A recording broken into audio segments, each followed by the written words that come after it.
തെബൂക്കിലേക്ക് നബി സല്ലല്ലാഹു അലൈഹി വസല്ലം തങ്ങൾ യുദ്ധത്തിന് പോയത് ഇതുവഴിയാണ് തെബൂക്കിലേക്ക് പോകുന്നത്. തെബൂക്കിലേക്ക് മദീനത്തു നിന്ന് എത്ര കിലോമീറ്റർ പോകേണ്ടതെന്ന് പറഞ്ഞാൽ 700 കിലോമീറ്റർ. ഈ 700 കിലോമീറ്റർ ചൂടുള്ള സമയത്ത്, കാരൊക്കെ വഴിക്കുന്ന ചൂടുള്ള സമയത്തായിരുന്നു നബി തങ്ങൾ യുദ്ധത്തിന് പോയത്. സഹാബത്തിനായിട്ട് നടന്നിട്ടാണ് യുദ്ധത്തിന് പോകുന്നത്. നടന്ന് സഹാബത്തിൻ്റെ കാലിൻ്റെ അടിയിലെ വെള്ള പൊള്ളിപ്പോയി. കാലിൻ്റെ അടിയിലെ വെള്ള പൊള്ളിപ്പോയാൽ ഇനി ആ കാലും വെച്ച് നടന്നാൽ അസഹ്യമായ എരിച്ചലും പുകച്ചിലും ഉണ്ടാവും. അതില്ലാതിരിക്കാൻ വേണ്ടി സഹാബത്ത് ആ വെള്ളം അങ്ങോട്ട് പറിച്ചെടുത്ത്, കാലിൻ്റെ മുകളിൽ നിന്ന് ആ വെള്ളം അങ്ങോട്ട് പറിച്ചെടുത്ത് ആ പച്ച ഇറച്ചിയാണ് പിന്നുള്ളത്. കാലിൻ്റെ അടിയിലെ വെള്ളം പൊള്ളിപ്പോയത്, മേത്തുള്ളതല്ല. അപ്പോൾ അതിങ്ങോട്ട് പറിച്ചെടുത്തപ്പം കാലിൻ്റെ അടി പച്ച ഇറച്ചിയായി. ആ ഇറച്ചിൻ്റെ മുകളിൽ ഇനി ചൂടേറിയ ചുട്ടുപഴുത്ത മണലാകാതിരിക്കാൻ ഉടുത്ത വസ്ത്രം കീറി കാലിൻ്റെ മുകളിൽ ചുറ്റിക്കെട്ടിയിട്ടായിരുന്നു സഹാബത്ത് നടന്നിരുന്നതെന്ന്. അത്രക്കും ത്യാഗം നിറഞ്ഞ യാത്രയായിരുന്നു തെബൂക്ക് യുദ്ധയാത്ര. അതുകൊണ്ട് തന്നെ ഈ യുദ്ധത്തിന് ദാത്തുൽ റിക്കാ എന്ന് പേരുണ്ട്. ദാത്തുൽ റിക്കാ എന്ന് പറഞ്ഞാൽ ചുറ്റിക്കെട്ടിയ യാത്ര എന്ന്. ഉടുത്ത വസ്ത്രം കീറിയിട്ട് കാലിൻ്റെ മുകളിൽ ചുറ്റിക്കെട്ടിയിട്ടാണ് സഹാബത്ത് നടന്നിരുന്നത്. അത്രക്കും ത്യാഗം നിറഞ്ഞ, ഏത് കടലാസ് നിലത്തിട്ട് ആ കത്തുന്ന ചൂടുണ്ടാകുന്ന സമയത്തുള്ള യാത്ര. നമ്മളെ ഈ ചൂടൊന്നും ചൂടല്ല. അപ്പോൾ യാത്ര നടന്നിട്ടാണ് യുദ്ധത്തിന് പോകുന്നത്. നടന്ന് നബി തങ്ങൾ മക്കത്തു നിന്ന് മദീനത്തേക്ക് വന്നിട്ട് ഏറ്റവും കൂടുതൽ മദീനയിൽ നിന്നും വിട്ടുനിന്നത് തെബൂക്കിലേക്കുള്ള യുദ്ധയാത്രയിലായിരുന്നു. പോയി വരാൻ മാസങ്ങൾ പിടിച്ചിട്ടുണ്ട്.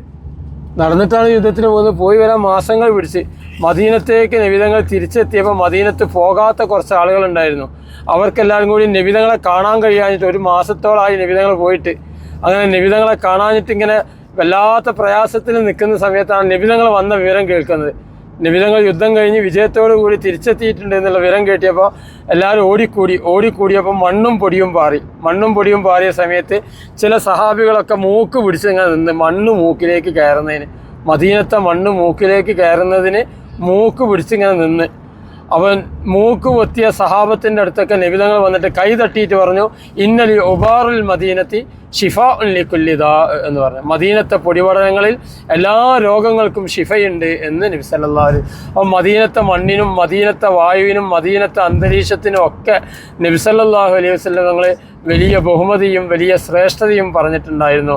മദീനത്തെ ചൂട് വന്നാൽ കടലാസ് നിലത്തിട്ടാൽ കത്തുന്ന പോലെ ചൂടുണ്ടാവും. എന്നാൽ തണുപ്പ് വന്നാലോ എല്ലു മുറിയുന്ന തണുപ്പും ഉണ്ടാവും. ചൂട് നമുക്ക് സഹിക്കാം, പക്ഷേ തണുപ്പത്ത് ഇവിടെ നിൽക്കാൻ കഴിയില്ല.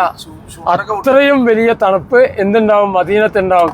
ഈ തണുപ്പും ചൂടിലും സഹിക്കുന്ന ആളുകൾക്ക് നബി തങ്ങൾ പറയാണ്, ഈ മദീനത്തെ ചൂടും മദീനത്തെ തണുപ്പും ഇങ്ങനെ മാറി കാലാവസ്ഥ അങ്ങോട്ടും ഇങ്ങോട്ടും മാറി വരും.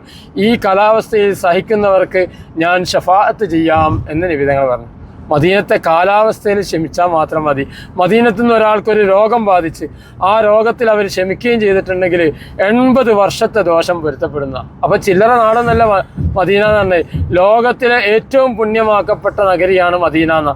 മദീനത്തെ എല്ലാ മണ്ണിനും തുർബത്തുൽ മദീന ഷിഫാഉൻ ലിക്കുല്ലി ദാ ഹത്തൽ ജുദാം, കുഷ്ഠരോഗത്തിന് വരെ മദീനത്തെ മണ്ണ് ഷിഫയാണ് എന്ന് നബി സല്ലല്ലാഹു അലൈഹി വസല്ലം ഹദീസിൽ.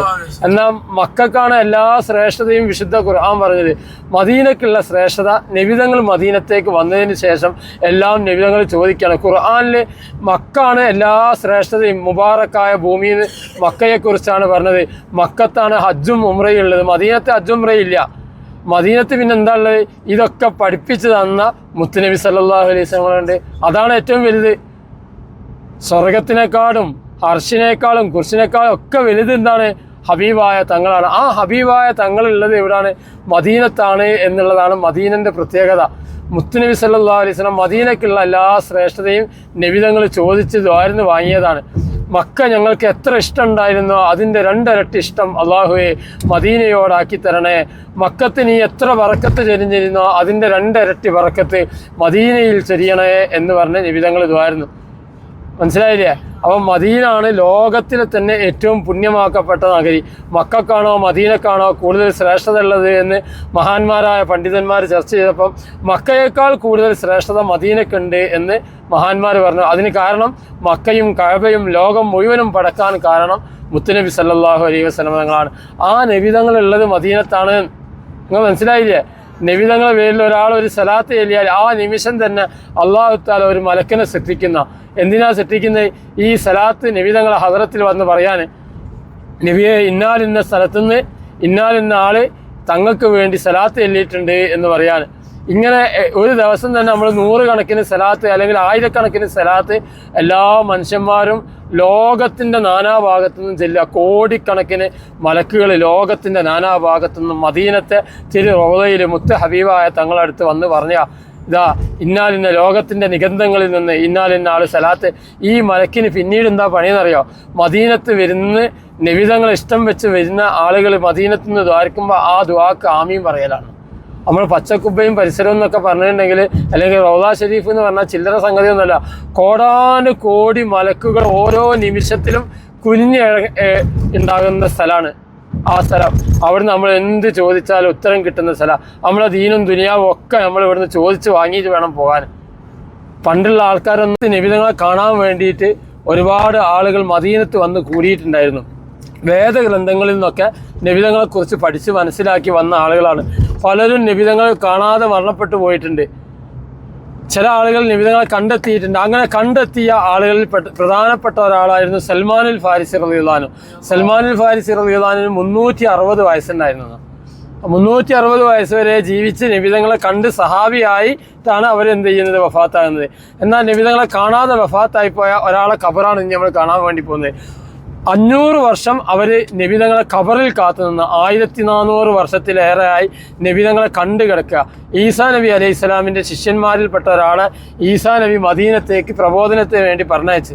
അങ്ങനെ അവർ ഇവിടെ വന്ന് പ്രബോധനം നടത്തി അവർ ഇവിടുന്ന് വഫാത്താകാൻ നേരത്തെ അവർ പറഞ്ഞു, എന്നെ ജബലു ജമാ ഉമ്മു ഖാലിദ് എന്ന് പറയുന്ന മലമുകളിൽ എന്നെ മറവ് ചെയ്യും. ആ മലയാണ് ഈ കാണുന്ന ടവറുള്ള മല. നോക്കി ആ ടവറുള്ള മല കണ്ടില്ലേ? ആ മലമുകളിൽ ഈ ആളെ ടവറിൻ്റെ അടുത്തായിട്ട് ഈ 500 വർഷം നബിതങ്ങളെ ഖബറിൽ കാത്തുനിന്ന മഹാൻ്റെ ഖബറുണ്ട്. അവർ 500 വർഷം ഖബറിൽ കാത്തുനിന്ന് നബിതങ്ങൾ വന്ന് ഇവിടെ പ്രബോധനം നടത്തി വഫാത്തായപ്പോൾ ഈ മലക്ക് നേരെ തൂക്കത്തിനുള്ള സ്ഥലത്താണ് നബിതങ്ങൾ വഫാത്തായി മറവ് ചെയ്തത്. ഇനി നമുക്ക് പച്ചക്കുപ്പ കാണാം. ഈ റോഡ് കണ്ടില്ലേ? ഈ റോഡിൻ്റെ നേരെ ഓപ്പോസിറ്റ് ഇടത് ഭാഗത്തേക്ക് നോക്കിയാൽ നമുക്ക് നേരെ ലാസ്റ്റിലേക്ക് നോക്കിയാൽ പച്ചക്കുപ്പയും മദീനയും ഒക്കെ കാണാൻ കഴിയും. നോക്കി അതാ ആ ബിൽഡിങ്ങിൻ്റെ ഇടയിൽ കൂടി നോക്കിയിട്ടോ, കണ്ടോ പച്ചക്കുപ്പ കണ്ടോ? അല്ലേ? പച്ചക്കുപ്പയും ഈ മലയും നോക്കി നേർക്ക് നേരാണ് ഈ മല. ആ ബിൽഡിങ് വരാതിരിക്കാൻ വേണ്ടിയിട്ട് ഒരു റോഡ് പാസ്സാക്കി. അതാണ് ഖത്തുസ്സലാം എന്ന് പറയുന്നത്. ബാബുസലാം എന്ന് പറയുന്ന 316 ഗേറ്റിൻ്റെ നേരെയുള്ള റോഡ്. ആ റോഡിൻ്റെ നേരെ എന്തില്ല? ബിൽഡിംഗ് ഇല്ല. മനസ്സിലായി നിങ്ങൾക്ക്? അവന്മാരെ കറാമത്ത് എന്ന് പറഞ്ഞാൽ അങ്ങനെയാണ്. ഒരാൾക്കും എങ്ങനെയാണ് ആ കറാമത്ത് ഉണ്ടാകുക എന്ന് പറയാൻ പറ്റാത്ത രീതിയിലാണ്. അപ്പോൾ അള്ളാഹു തആല ഈ മഹാന് കൊടുത്ത ഒരു വലിയ പദവിയാണ്. 1400 വർഷമായി കണ്ടു കിടക്കുന്നത്. ആ കാഴ്ചക്ക് ഇന്ന് വരെ ഒരു മറവ് പോലും വീണാതെ അതിങ്ങനെ അവിടെ നിലനിന്നുകൊണ്ടിരിക്കുകയാണ് എന്ന്.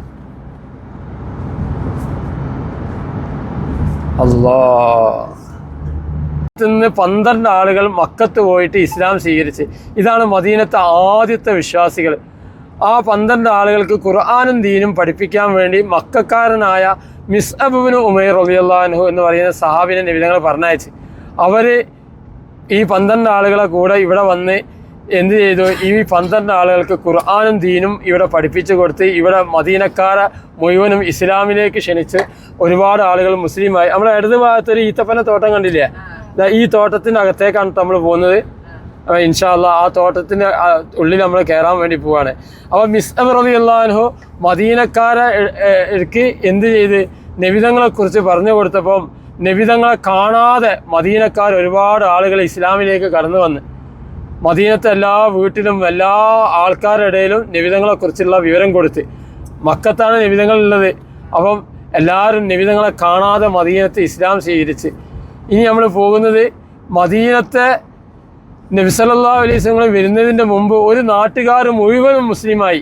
നബിതങ്ങൾ വരുന്നതിൻ്റെ മുമ്പ് ഒരു നാട്ടുകാർ ഗ്രാമക്കാർ ഉസ്ബ എന്ന് പറയുന്ന മദീനത്തെ ഉസ്ബ എന്ന് പറയുന്ന നാട്ടുകാർ മുഴുവനും മുസ്ലിമായി. ആ നാട്ടിൽപ്പെട്ട ആളായിരുന്നു സയദ് റളിയല്ലാഹു അൻഹു. സയദ് റളിയല്ലാഹു അൻഹു മദീനത്തെ പ്രമുഖനായ ഒരു സഹാബിയാണ് സയദ് ഇബ്നു മുആദ് റളിയല്ലാഹു അൻഹു. ആ സയദ് റളിയല്ലാഹു അൻഹു ഒക്കെ ഉള്ള നാട്ടുകാർ ഫുള്ള് കംപ്ലീറ്റ് മുസ്ലിമായി. അപ്പോൾ ആ നാട്ടിലേക്കാണ് നമ്മൾ പോകുന്നത്. നബി സല്ലല്ലാഹു അലൈഹി വസല്ലം വരുന്നതിന് മുമ്പ് മദീനത്തെ ഓരോ ഈത്തപ്പന തോട്ടങ്ങളിലും അതേപോലെ വീടുകളിലൊക്കെ കയറി ഇസ്ലാമിനെ കുറിച്ച് ആര് പറഞ്ഞു കൊടുത്ത്? മിസ്അബ് റളിയല്ലാഹു അൻഹു പറഞ്ഞു കൊടുത്ത്. അങ്ങനെ മിസ്അബ് റളിയല്ലാഹു അൻഹു മദീനക്കാർക്ക് ഖുർആൻ പഠിപ്പിച്ച ഒരു തോട്ടം കൂടിയാണ് ആ തോട്ടം, ഉസ്ബ ഗ്രാമം എന്ന് പറയുന്ന തോട്ടം. അപ്പോൾ അവിടെ പിന്നീട് നബി സല്ലല്ലാഹു അലൈഹി വസല്ലം വന്നപ്പോൾ നബിതങ്ങൾ അവിടെ വരികയും നബിതങ്ങൾ അവിടെ നിന്ന് നിസ്കരിക്കുകയും ചെയ്തിട്ടുണ്ട് എന്ന. അപ്പോൾ ആ സ്ഥലത്തേക്കാണ് നമ്മൾ പോകുന്നത്.